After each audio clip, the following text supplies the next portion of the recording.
ഈ വീഡിയോയിൽ കാണുന്നത് ഒരു ക്രൈഫിഷ് ഡെഡാവാൻ പോണതല്ല കേട്ടോ. അവന് വീണോടത്തുനിന്ന് എണീറ്റ് നീർന്ന് കിടക്കാൻ പോലും കുറച്ച് സമയം എടുക്കുന്ന കാഴ്ച നീ കാണുന്നത്. അത് വേറെ ഒന്നും കൊണ്ടല്ല, അത് ഓൾറെഡി വയസ്സായ അല്ലെങ്കിൽ പ്രായം ചെന്ന പ്രായാധിക്യമായിട്ടുള്ള ഒരു ക്രൈഫിഷാണ്. അതുകൊണ്ട് തന്നെയാണ് നമ്മളൊന്ന് കൈകൊണ്ട് ചെന്നിട്ട് പോലും അവന് ഓടി മറിയാൻ പറ്റാത്തതും, അല്ലെങ്കിൽ മറ്റ് ക്രൈഫിഷുകൾ വരുമ്പോഴും ഓടി രക്ഷപ്പെടാൻ പറ്റാത്തതും, അല്ലെങ്കിൽ ഒന്ന് വീണോടത്ത് നിന്ന് എണീക്കാൻ പോലും പറ്റാത്തതിൻ്റെ കാരണങ്ങൾ അതാണ്. കാരണം പ്രായാധിക്യം അവൻ്റെ മനസ്സെത്തുന്നിടത്ത് ശരീരവും, ശരീരം എത്തുന്നിടത്ത് മനസ്സും എത്തുന്ന ഒരു സാഹചര്യത്തിലല്ല ഇപ്പോൾ. കാരണം ചിലപ്പോൾ ഏതാനും ദിവസങ്ങൾക്കുള്ളിൽ അവൻ ഡെഡായി പോകാനുള്ള സാധ്യതയും നമ്മൾ കാണുന്നുണ്ട്.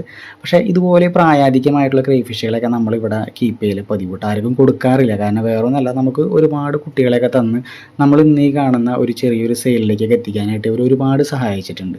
അപ്പോൾ നമ്മൾ കൊടുത്താലും ചിലപ്പോൾ കൊണ്ടുപോകുന്നവർക്ക് ചിലപ്പോൾ അത് കിട്ടണമെന്നില്ല, ചിലപ്പോൾ ഡെഡാവാനുള്ള സാധ്യതയുണ്ട്. അതുകൊണ്ട് നമ്മൾ ഈ വലിയ സൈസുകളൊന്നും കൊടുക്കാറില്ല സാധാരണയായിട്ട്.